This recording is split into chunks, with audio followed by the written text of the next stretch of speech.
I work in the field of addiction psychiatry, so I'm going to talk about the historical and contemporary role for psychedelic treatments in the field of addictions. But I'll rush through that so we can get on with the exciting speakers we have for the rest of the morning. So,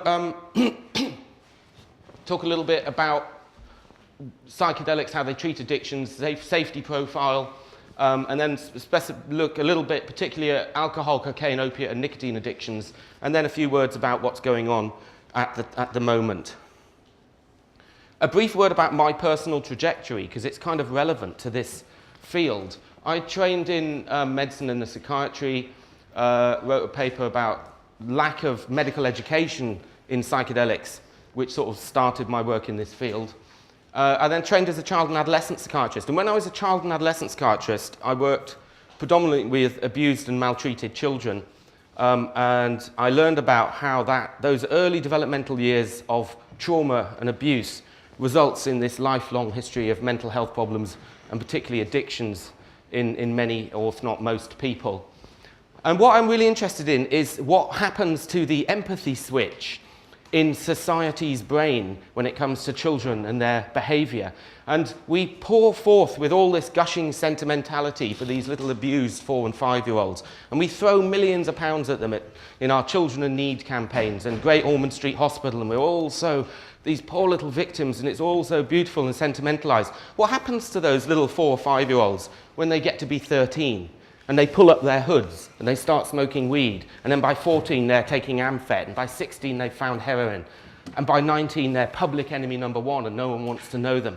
There's just this weird paradigm shift in society's empathy for these people. And so when I moved into adult substance misuse, what I found was that cohort of adults that I'm working with now, in their 30s, 40s, 50s, 60s, with addictions to dangerous drugs like alcohol and crack cocaine and methamphetamine and heroin, they are the same little 3- or 4-year-old kids who've not moved on. 98% of my caseload of adults with addictions are abused children now as adults. So to work in adult addictions, one has to have an enormous amount of empathy and compassion, and one has to see the person before you who, by that stage, is invariably a mean, twisted, lying, cheating, manipulating survivor, because they've had to have this feral existence of survival. And you have to see through that and get right down to that trauma. And what I've found in traditional psychiatric methods is it's very hard to do that with psychotherapy and with medication. Drugs kind of mask the symptoms, but you can't really get to the core. You've got to somehow go back to that 4-, 5-, 6-year-old. If only there were some drugs out there that allowed us to do that.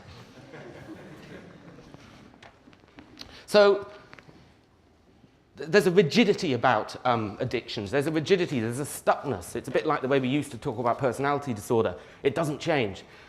And when you've got a person with a particular cluster of personality traits, what does make them change? Well, we've seen it can change with an organic psychosis like the delirium tremens. It can change when someone has a religious experience. We've all met people who are like complete bastards, and then suddenly they find Jesus and they're just transformed. If only we had some agents out there, biological, organic agents, that could induce a mystical, spiritual experience. So this is the basic concept behind how we can use psychedelics to treat addictions. It's about personality shift, life-changing peak experience, and from that, they can adjust their pathway of addiction.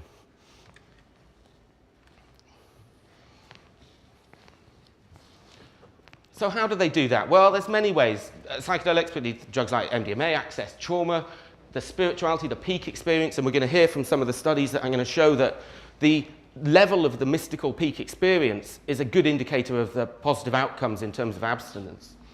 The concept of creativity and openness.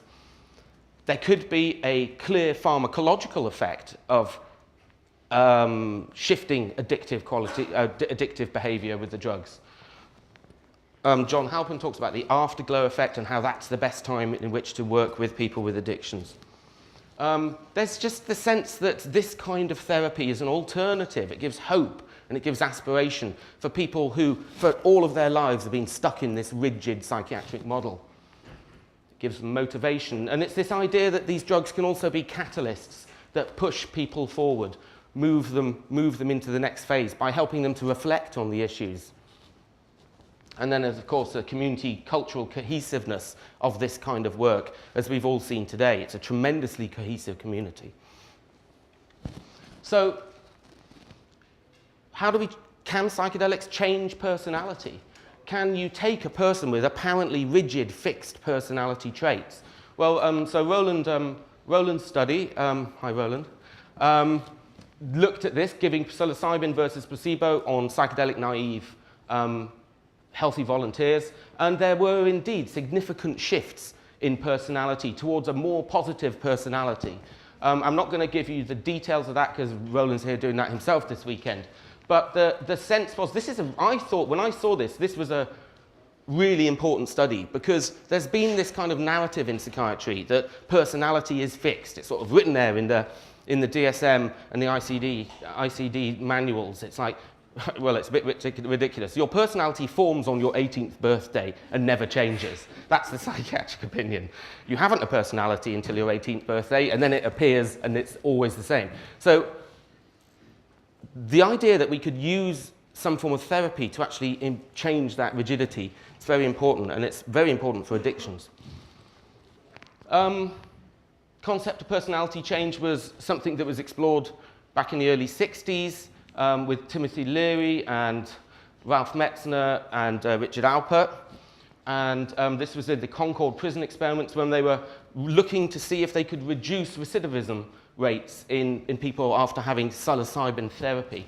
They had really quite miraculous results, but they've since been looked at again by Rick Doblin. And they weren't quite so miraculous, but Doblin said that the reason they weren't so good was because of the setting in which they were done, and also the aftercare on coming out of prison wasn't as good as it was. So those were some interesting historical looks at personality change. So we've got a contemporary look at personality change within the prison population, and Matt Johnson, is Matt here? Matt Johnson, bringing us up to date again on personality change within the prison population. Looked at the retrospective use of psychedelics, and those people who'd used psychedelics had lower rates of recidivism and lower rates of alcohol and other drug use. So the idea that people who use hallucinogens, it promotes pro-social behavior. And that, I suppose, is reflected in Terry Krebs's work, who spoke yesterday as well, looking at a massive cohort of people who were psychedelic users, in which she was demonstrating the safety profile. So what happened with LSD? It was initially thought to be psychotomimetic, which isn't a very accurate description. Was used by professionals and to see if they could mimic psychosis in themselves and engage with the patients. And then it emerged as a tool in psychotherapy with two broad different uses there, both psycholytic and psychedelic therapy. How do we deliver psychedelic therapy? Well, this is a very broad slide because this is, in a way, this is a very young science, because although a lot of work happened in the 50s and 60s and then not so much happened for a few decades, but certainly it was still going on, and now a little bit is happening again, this is still a very, very young science, and we need not be wedded to the current models. You know, it doesn't have to be a 16-week course of a male-female married co-therapist pair doing it in this way with iPhones and headphones. Maybe it does, but maybe it doesn't. But it's a new field. So this is a kind of traditional way in which it's done. It's not. It's very client-centered. It's on the day of the drug sessions. It's quite non-directive, and it's very much about going along with the experience in much the way as you might take the drug recreationally. So there's examples throughout the world and throughout history of how use of psychedelics has allowed people to turn away from their addictions. We've seen that within the Briti tribes, where reduced rates of alcoholism amongst those people taking Ibogaine, and similarly in Ayahuasca, and there's some interesting data about how those Native Americans that are part of the peyote using cults are not drinking so much. And cannabis as well. I mean, on an anecdotal level, I have many patients, opiate addicts, who will tell me that they've been able to reduce their use of heroin through using cannabis. And we're not actually in this country at a stage where we can offer that, although I kind of offer it subtly to my patients. I would say something like, can you smoke a bit more weed instead?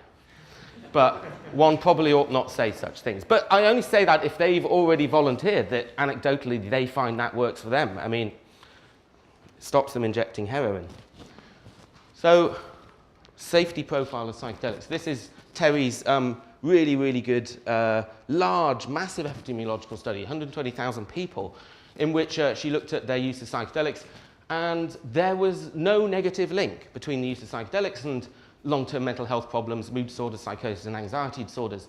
And the really important statement that I got out of this from Terry's talk and from her paper was that the restrictions and the bans that were put onto psychedelics at the end of the 60s and the early 70s seemed to be based on a very small number of cases who had problems.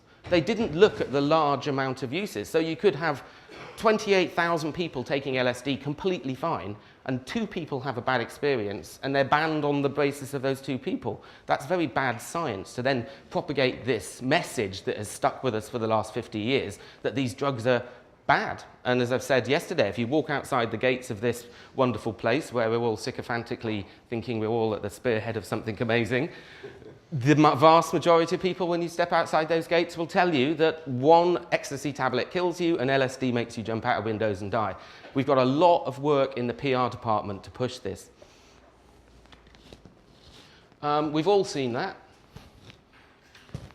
Oh, actually, the reason I put that in was because this study by David and Colin Blakemore, which has been a really important piece of work, has actually been repeated on many other times. So this isn't the only one now. There's lots of other groups that are showing a similar sort of effects with when you rank all of the different substances together. So it's pretty robust. So the physiological risks with psychedelics are very low indeed. Drugs, classical psychedelics like LSD, Psilocybin, mescaline, and DMT, physiologically, they do almost nothing. A little bit of changes in blood pressure, changes in heart rate, changes to your pupils, a little bit of sweating, but all of those things actually could be explained by anxiety as well as your emotional state changes. So physiologically, they're very safe indeed. And there's records of people taking horrendous accidental overdoses, like snorting a line of LSD crystal that they think was cocaine, and no physiological. I mean, it obviously does have a level at which it would kill, but it's very, very, very many times over the normal dose. So physiologically, we can pretty much think of these substances as inert. There's a little bit of evidence to suggest MDMA has some more physiological problems, but again, hugely overblown in the media compared to the actual risks, the actual morbidity and mortality.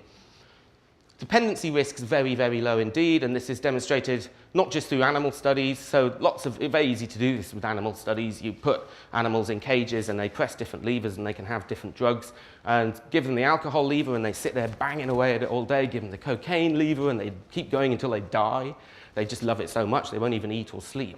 Give them psychedelics, they'll go over, they'll press it once and go, that's all right. So it's not, and those are good models for how we work with our brains. And we see this epidemiologically as well. Classical psychedelics are really not, in most cases, the sort of drugs that people take day in, day out in a very Moorish way. In fact, if you ask a lot of users, a regular user of LSD might be once a year. And there's a lot of people who take the drug once, twice a year, once every couple of years, and that's their pattern of use. So you don't really get that pattern of use with something like alcohol, not very often. So dependency risk, low. And then there's HPPD, which there's a lot of dispute as to whether or not this even exists as a clinical syndrome. And some people call this flashbacks, which is not correct. But it's, whatever it is, it's incredibly rare when you look at the large amount of people using these drugs. So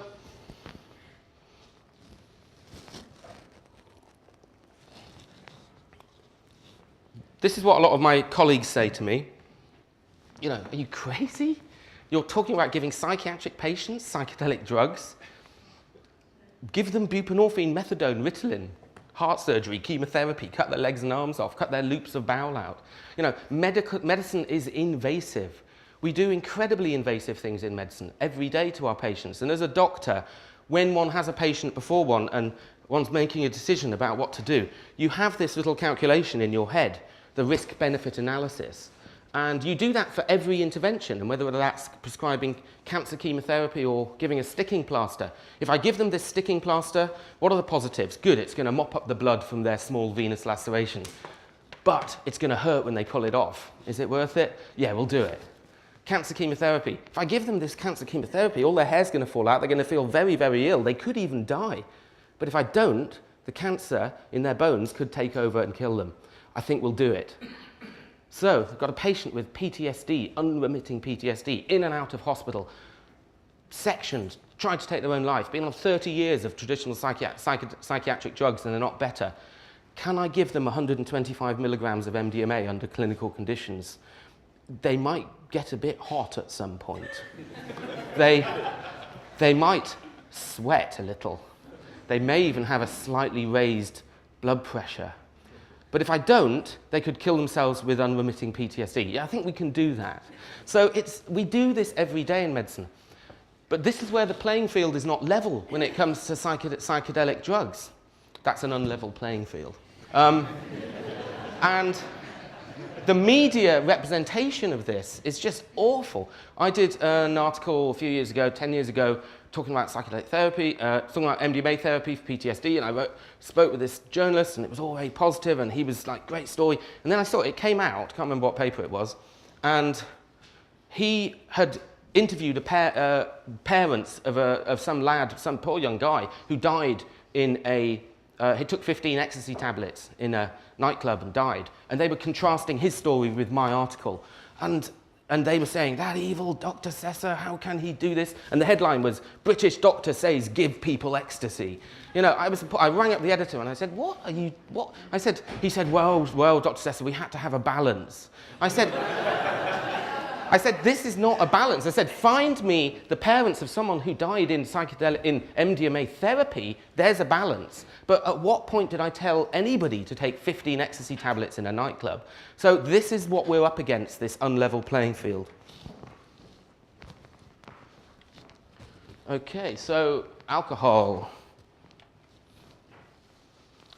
Going back to this concept of this peak experience, Humphrey Osmond, and Abraham Hoffa, working in Canada in the early 50s, they knew about this concept of the DTs, a massive organic psychosis that in about 5 to 10% of people spontaneously induces sobriety. So they said, well, look, we've just been sent this little bottle of stuff from this Swiss lab called Delicid. It says on the box, induces organic psychosis perfectly safely. Why don't we try it? We'll scare the hell out of them, give them a DT-type organic psychosis, and they may go on to sobriety. And they did that, but it didn't really scare the hell out of people. It was actually a beautiful mystical experience, but it did work. And they had incredible abstinence rates, which since people have looked at the data, and there may not be the sort of 90% abstinence rates that they came up with, but this was very much going along with that theory. So Terry Krebs did a meta-analysis of a lot of the work in the 60s, particularly, and Osmond's including, and did come out with the idea that the results were generally favorable, with 59 versus 38% of controls achieving abstinence from alcohol with LSD psychotherapy. We've missed a trick here, says Dave Nutt. And so in addictions with alcohol, this is a contemporary study. It was an open-label study in which patients got psilocybin psychotherapy alongside a supportive treatment, and they had abstinence at 36 weeks. So a positive outcome. And again, going back to Osmond's studies, those people who had a more intensive mystical or spiritual experience had higher rates of abstinence. Evgeny Krupitsky here, he came and spoke at 2011 Breaking Convention, really lovely Russian guy. He's done lots of work with 1,000 patients. They can really get their patients in these Russian studies. Using ketamine-assisted psychotherapy as a treatment for alcoholism. He works at the Pavlovian Institute in St. Petersburg. There's Pavlov. I always wonder what would happen if you ring the bell when you go in. I've been waiting for that one. He had really good results there. And again, he had the same experience, that if the patients that had the greater mystical or spiritual experience had the better rates of abstinence. So Bill Wilson, the founder of AA, was a fan of LSD, took it first in 56 and then about another sort of 9 times after that, as did his wife and all the co-founders of AA. And Bill Wilson was very keen on LSD psychotherapy and actually wanted it included in the 12 steps. But the other people in the circle kind of toned that down, and LSD was left out of the 12 steps. I think it should perhaps go back in. The 13 steps. Okay, stimulant addiction. We haven't yet had any, well, there's not much out there yet, but there will be.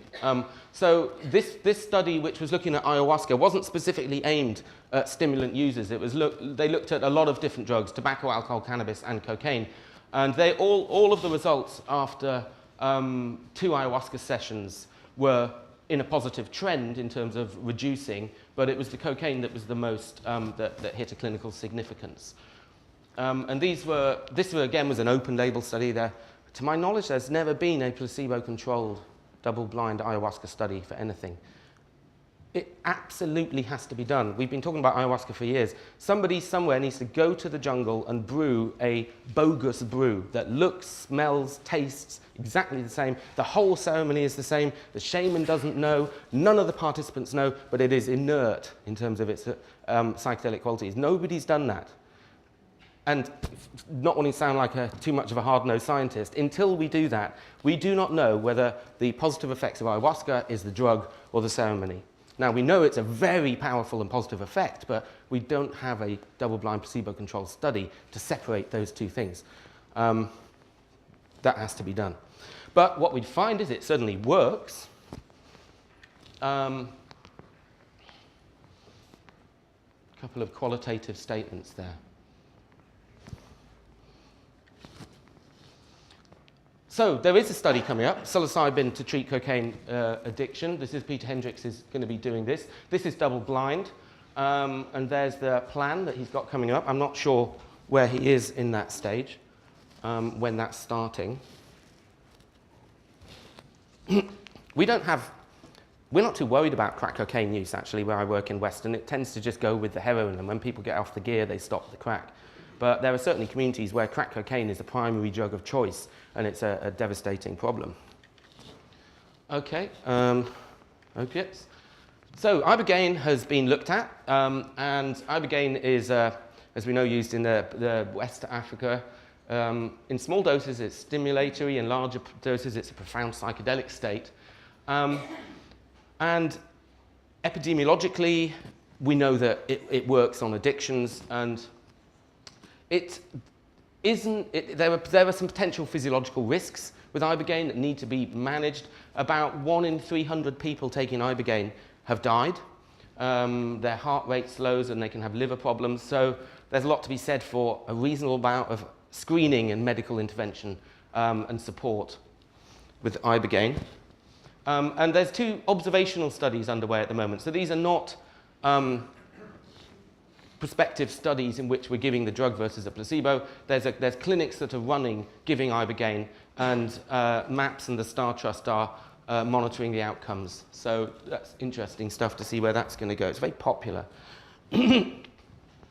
Krupitsky also did a lot of work with opiate addictions. I mean, basically what that chart at the top is just showing takes detoxed opiate addiction, two groups, one with high-dose ketamine, the other with placebo, which is basically subtherapeutic ketamine.